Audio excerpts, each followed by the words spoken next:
സംസ്ഥാന സർക്കാരിന്റെ സാമൂഹിക സുരക്ഷാ പെൻഷനുകൾ കൈപ്പറ്റുന്ന ഇന്ദിരാഗാന്ധി ദേശീയ വാർദ്ധക്യകാല പെൻഷൻ, ഭിന്നശേഷി പെൻഷൻ, വിധവാ പെൻഷൻ, അവിവാഹിത പെൻഷൻ, കർഷക തൊഴിലാളി ക്ഷേമനിധി പെൻഷൻ, അവിവാഹിത പെൻഷനുകൾ, വിവിധ ക്ഷേമനിധി ബോർഡുകൾ വഴി പെൻഷൻ തുക സ്വീകരിക്കുന്ന ഗുണഭോക്താക്കൾ എന്നിവർക്ക് സംസ്ഥാന സർക്കാരിന്റെ ഭാഗത്തു നിന്നും സുപ്രധാന അറിയിപ്പുകളാണ് എത്തിയിരിക്കുന്നത്.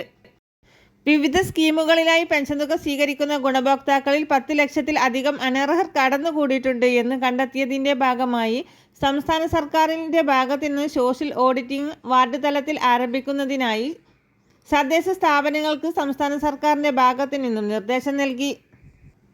സാമൂഹിക സുരക്ഷാ പെൻഷനുകൾ ബജറ്റിൽ 100 മുതൽ 200 രൂപ വരെ വർദ്ധിപ്പിക്കും എന്നുള്ള റിപ്പോർട്ടുകൾ പിന്തള്ളിക്കൊണ്ട് സാമൂഹിക സുരക്ഷാ പെൻഷൻ വർദ്ധിപ്പിക്കാതെ 3 മാസത്തിലെ കുടിശ്ശിക തീർപ്പാക്കൽ നടപടി സംസ്ഥാന സർക്കാരിൻ്റെ ഭാഗത്തു നിന്നും ആരംഭിച്ചു. ഈ സാമ്പത്തിക വർഷം മുതൽ തന്നെ ഗുണഭോക്താക്കൾക്ക് 4800 രൂപ വീതം വിവിധ ഘട്ടങ്ങളിലായി എത്തിച്ചേരുമെന്ന് ധനമന്ത്രി വ്യക്തമാക്കി. 2000 ചതുരശ്ര അടിയിൽ വാർത്ത കെട്ടിടമുള്ളവർ, 1 ലക്ഷം വാർഷിക വരുമാനമുള്ളവർ, മറ്റു പെൻഷൻ ഗുണഭോക്താക്കൾ വീട്ടിലുള്ളവർ, അതോടൊപ്പം തന്നെ AC ഉള്ളവർ, 4 ചക്ര വാഹനമുള്ളവർ തുടങ്ങി 5ഓളമുള്ള മാനദണ്ഡങ്ങൾ പാലിക്കാത്ത ഗുണഭോക്താക്കളെ വാർഡ് തല പരിശോധനയുടെ ഭാഗമായി പെൻഷൻ പട്ടികയിൽ നിന്നും പുറത്താക്കപ്പെടും. ഇവർക്ക് പെൻഷൻ തുകയ്ക്കും കുടിശ്ശികയ്ക്കും അർഹതയുണ്ടാവുകയില്ല എന്നുള്ള അറിയിപ്പും കൂടി ഇപ്പോൾ പുറത്തു വന്നിരിക്കുകയാണ്. നിർമ്മാണ മേഖലകളിൽ മാസങ്ങളോളമായി കുടിശ്ശികയായിരിക്കുന്ന തുക വിതരണം നൽകുന്നതിനെ സംബന്ധിച്ച തീരുമാനം ബജറ്റിൽ പ്രഖ്യാപിച്ചിട്ടില്ല. സംസ്ഥാന സർക്കാർ ജീവനക്കാർക്കും പെൻഷൻകാർക്കും ഒരു ഗഡു ക്ഷേമബത്ത ഏപ്രിൽ നൽകും.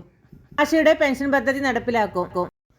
വാർദ്ധക്യകാല പെൻഷൻ, ഭിന്നശേഷി പെൻഷനുകൾ കേന്ദ്ര വിഹിതം കൂടി ചേർത്ത് പെൻഷൻ തുക സ്വീകരിക്കുന്ന 8 ലക്ഷത്തോളം വരുന്ന ക്ഷേമ പെൻഷൻ ഗുണഭോക്താക്കൾക്ക് 200 രൂപ, 500 രൂപ വരെയുള്ള കേന്ദ്ര വിഹിതം കാലങ്ങളായി മുടങ്ങിക്കിടക്കുകയാണ്. ഇത് കേന്ദ്രത്തിൻ്റെ ഭാഗത്തു നിന്ന് തുക അനുവദിക്കുന്ന കാലത്ത് മാത്രമേ വിതരണം ചെയ്യാൻ സാധിക്കുകയുള്ളൂ. പെൻഷനും മറ്റ് സർക്കാർ അറിയിപ്പുകളും നേരത്തെ തന്നെ എത്തുവാൻ വേണ്ടി ഈ ചാനൽ സബ്സ്ക്രൈബ് ചെയ്യാൻ മറക്കല്ല.